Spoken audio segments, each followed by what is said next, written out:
اب یہ ہم کبھی بیان میں سن لیتے ہیں، لیکن جب آپ پراپر یہ دعائیں مانگتے رہیں گے، اے اللہ میرا سب سے بڑا مسئلہ دنیا نہ ہو، تو دل پہ اثر ہوگا کہ نہیں ہوگا؟ اس کا استحضار ہوگا کہ نہیں ہوگا کہ میں تو اللہ سے بار بار یہی مانگتا ہوں کہ میرا سب سے بڑا مسئلہ دنیا نہ ہو، اور آج میں نے سب سے بڑا مسئلہ اس کو بنایا ہوا ہے۔ وَلَا تَجْعَلِ الدُّنْيَا أَكْبَرَ هَمِّنَا وَلَا مَبْلَغَ عِلْمِنَا، میری نالج کی انتہا بھی دنیا نہ ہو۔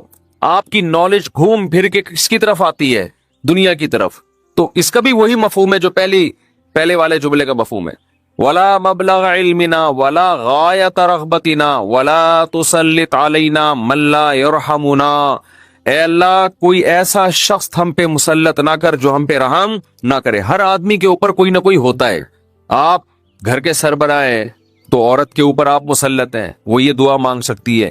آپ دفتر میں جاتے ہیں تو آپ کا باس آپ پہ مسلط، علاقے کا ناظم آپ پہ مسلط، صدر وزیر اعظم آپ پہ مسلط۔ تو اللہ جو بھی ہمارے بڑے ہیں ان کی طبیعت میں رحم کا جذبہ رکھ۔ وَلَا تُسَلِّطْ عَلَيْنَا مَن لَّا يَرْحَمُنَا وَلَا لا تجعل الدنیا اکبر ہمنا ولا مبلغ علمنا ولا غایت رغبتنا ولا تسلط علینا من لا یرحمنا۔ یہاں تک دعا ہے یہ، اور بہت ساری دعائیں ہیں۔ اللہم اجعل حبک احب الاشیاء الی، اے اللہ میں دنیا میں جتنی چیزوں سے محبت کرتا ہوں، میں نہیں کہہ رہا کہ وہ محبت ختم کر دے، اپنی محبت ان تمام چیزوں پہ غالب کر دے۔ سب سے محبت ہو، لیکن جہاں تیری محبت اور مخلوق کی محبت میں ٹکراؤ ہو وہاں غالب کون ہو؟ تیری محبت۔ کیا مطلب؟ کبھی کسی کو خوش کرنے کے لیے تجھے ناراض کرنا پڑے تو اس کو ناراض کر دوں، تجھے ناراض نہ کروں۔ جس سے زیادہ محبت ہوتی ہے اس کے لیے چھوٹے محبوب کو انسان ناراض کر دیتا ہے، چھوٹے کے لیے بڑے محبوب کو انسان ناراض نہیں کرتا، یہ نہیں ہوتا۔ وَاجْعَلْ خَوْفَكَ أَخْوَفَ الْأَشْيَاءِ إِلَيَّ، اے اللہ دنیا میں بہت ساری چیزیں ایسی جن سے انسان خوف زدہ ہوتا ہے اور ہونا چاہیے، تو میں یہ نہیں کہتا چیزوں کا خوف ہی ختم کر دے، لیکن اپنے خوف کو ان تمام خوفوں پہ غالب کر دے، اپنے خوف کو ان تمام خوفوں پہ۔ جہاں تیری نافرمانی ہو وہاں کسی سے نہ ڈروں میں، جو اکھاڑنا ہے اکھاڑ لو بھائی، نماز نہیں چھوڑ سکتا میں۔ ہوتا ہے نا باس کہہ رہا ہوتا ہے آپ کو اجازت نہیں ہے نماز پڑھنے کی، بھائی آپ نے جو اکھاڑنا ہے اکھاڑ لو۔ ہمارے ایک رشتے دار تھے کیا ہیں، اللہ ان کی عمر میں برکت دے، شپ پہ تھے کیپٹن، تو ان کے والد صاحب اتنا بیمار ہوئے کہ ہمارے نانا ہی، بتانے میں کوئی حرج نہیں ہے، بیمار ہوئے نانا ہمارے، یعنی اب ظاہر ہے میں ماموں کی بات کر رہا ہوں نا، پھر یہ تو بیمار ہو گئے، وہ ان کو اطلاع دی گئی شپ پہ کہ آپ کے والد صاحب بستر مرگ پر ہیں، بس اب دنیا سے جانے والے ہیں۔ انہوں نے کمپنی کو کہا کہ میرے والد صاحب کی طبیعت بہت خراب ہے، میں اس آخری وقت میں اپنے باپ کے ساتھ ہونا چاہتا ہوں۔ وہ بتا رہے تھے خود، کمپنی نے کہا کہ چھٹی نہیں ہے آپ کو، انہوں نے کہا ایسی کی تیسی، صحیح نا، پکڑو چھٹی دینی ہے تمیز سے دو، نہیں دینی ہے تو میں چھوڑ کے جا رہا ہوں۔ یہ کیسے ہو سکتا ہے میرا باپ دنیا سے جا رہا ہے اور میں یہاں کمپنی کے لیے بیٹھا رہا ہوں یہاں پہ، کمپنی بعد میں، باپ کون ہے پہلے ہے۔ تو خیر وہ دے دی ان کو تمیز سے چھٹی، انہوں نے تھوڑی بدماشی بھی کرنی پڑتی ہے، بھائی چھٹی دو مجھے، نہیں تو رکھو کسی دوسرے بندے کو، یہ میرا ہیڈک نہیں ہے۔ غیرت ختم نا، مارکیٹ میں غیرت ہی نہیں ہے۔ تو باپ ماں یہ رشتے ایسے تھوڑی ہیں کہ آپ کمپنی باس چھٹی دے دیں گے تو چلا جاؤں گا، نہیں تو سر میں مجبور ہوں، بھائی تمہارے باپ کو بھی چھٹی دینی پڑے گی۔ تو ایسے ہی نماز کے لیے بھی ہمارے حضرت ایک واقعہ سنایا کرتے تھے، بس یہ واقعہ کر کے بیان ختم کرتا ہوں، کہ ایک صاحب کو اسلام آباد میں کسی کمپنی میں جاب ملی، تو کمپنی نے ان کو انٹرویو کے دوران بتا دیا کہ آپ کو نماز پڑھنے کی اجازت نہیں ہوگی۔ اس نے کہا میں یہ جاب، حالانکہ سارے انٹرویوز پورے ہو گئے تھے، سلیکشن ہو چکا تھا ان کو، لیکن آخری میں ان کو یہ بتا دیا، انہوں نے کہا میں نہیں کرتا یہ جاب، اچھی خاصی تنخواہ تھی۔ تو اس نے کہا کہ کیا آپ پکے نمازی ہیں؟ اس نے کہا نہیں میں تو نماز نہیں پڑھتا میں۔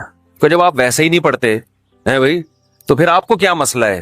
اس نے کہا میں ویسے ہی نہیں پڑھتا، سست ہوں، کاہل ہوں، تمہارے مشورے پہ میں نماز چھوڑ دوں یار؟ ٹھیک ہے نا، کمپنی کے کہنے پہ میں چھوڑ دوں؟ خدا کہے گا نا کہ تیرا دل اپنا ہی نہیں چاہتا تھا، ہے بھائی تیرا اپنا دل نہیں چاہتا تھا، تو نالائق تھا، لیکن اب کمپنی اور خدا کا مقابلہ ہو رہا ہے تو اس کو تو نے خدا بنا لیا ہے۔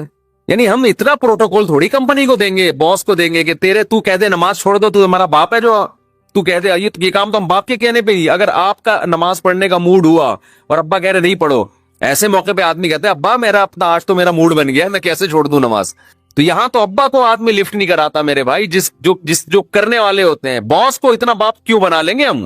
تو باس کی چمچا گیری اتنی کیا کرو جتنی قیامت میں افورڈ کر سکو، یہ بھی انسان ہے، اتنا زیادہ فری نہیں کرایا کرو۔ میں یہ نہیں کہہ رہا اپنے باس سے بدتمیزیاں شروع کر دیں، آپ بد کلامیاں شروع کر دیں، عزت دینی چاہیے، لیکن اللہ سے آگے تھوڑی نکالنا ہے اس کو، اللہ سے آگے تھوڑی رکھنا ہے۔ تو ہمارے حضرت کو وہ بڑا پسند آیا بے نمازی، کہا کہ دیکھو غیرت ہے اس میں، اتنی بڑی جاب ٹھکرا دی اس نے۔ بولا بھائی تمہارے کہنے سے تم نے یعنی میں اس لیے اب نماز نہیں پڑھ رہا کہ کمپنی کی طرف سے اجازت نہیں ہے، تو کمپنی کون ہوتی ہے مجھے روکنے والی؟ تم چند لاکھ روپے تنخواہ دے کے تم نے ہمیں غلام بنا لیا ہے، تو اگر ہم اللہ کی نہیں مانتے تو تمہاری بھی نہیں مانتے ٹھیک ہے نا؟ تو تمہاری تو ہم پہلے ٹھکرائیں گے۔ تو غیرت مند بے نمازی، غیرت مند بے نمازی۔ خیر نماز پڑھنی چاہیے، نماز کی ویلیو کم نہیں ہے۔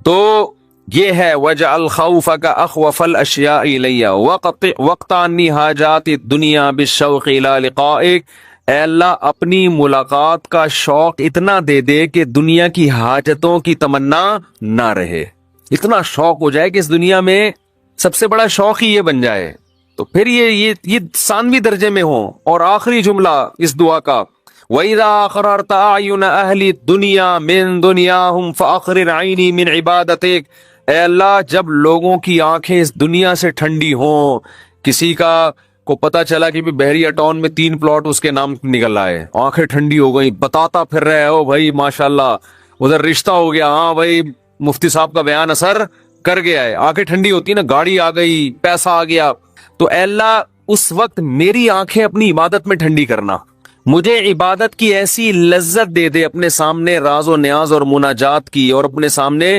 دعا مانگنا اور نماز پڑھنا اور تیری تلاوت کرنا اور تیری عبادت کرنا، تیرے سے تعلق ایسا ہو جائے کہ میری آنکھیں دنیا سے ٹھنڈی نہ ہو، مجھے مزہ کس میں آئے؟ تجھ سے راز و نیاز کرنے میں۔ یہاں بھی یہ نہیں کہا جا رہا مجھے دنیا نہیں دینا، مجھے پلاٹ نہیں چاہیے، مجھے گاڑی نہیں چاہیے بھائی، کون مستغنی تھوڑی ہے ہم اللہ سے، سب کچھ چاہیے، لیکن جو لذت ہو نا، لذت وہ ان چیزوں میں نہیں ہو، ان ٹکڑوں میں، کھلونوں میں، لذت کس میں ہو؟ آخرت میں، تجھ سے تعلق میں۔ تو وہ خرید لیں مناجات مقبولہ، کیونکہ دعائیں تو بہت ہیں نا، ہم کن کن دعاؤں میں بیان کرتے ہیں۔ تو ایک دن ہفتے کو آپ نے جو اس میں لکھا ہوا ہے ہفتے کو یہ پڑھے، اتوار کو آسانی کے لیے، ترتیب کے لیے، تو اس سے پورا ہفتہ 1 دن 2 دن 3 دن 4 دن پھر پڑھتے رہیں گے تو وہ دعائیں آہستہ آہستہ آپ کو یاد ہونا شروع ہو جائیں گی۔ پھر ایک دن آپ آٹو پے ہو جائیں گے، ٹھیک ہے نا؟ جیسے میں بعض چیزوں پہ آٹو پے ہو گیا ہوں، میں خود بخود منہ سے نکلنا شروع ہو جاتی ہیں، خود بخود کچھ چیزیں ہیں وہ پھر کبھی بیان میں بتاؤں گا انشاءاللہ، تو وہ آٹو پہ آ گیا ہوں میں، تو وہ خود بخود ہونا شروع، تو آپ کو دعائیں آہستہ آہستہ خود بخود یاد، اور آپ کو محسوس ہوگا آپ کے دل کی کیفیت آہستہ آہستہ چینج ہو رہی ہے۔ اللہ تعالیٰ سمجھنے کی، عمل کی توفیق عطا فرمائے۔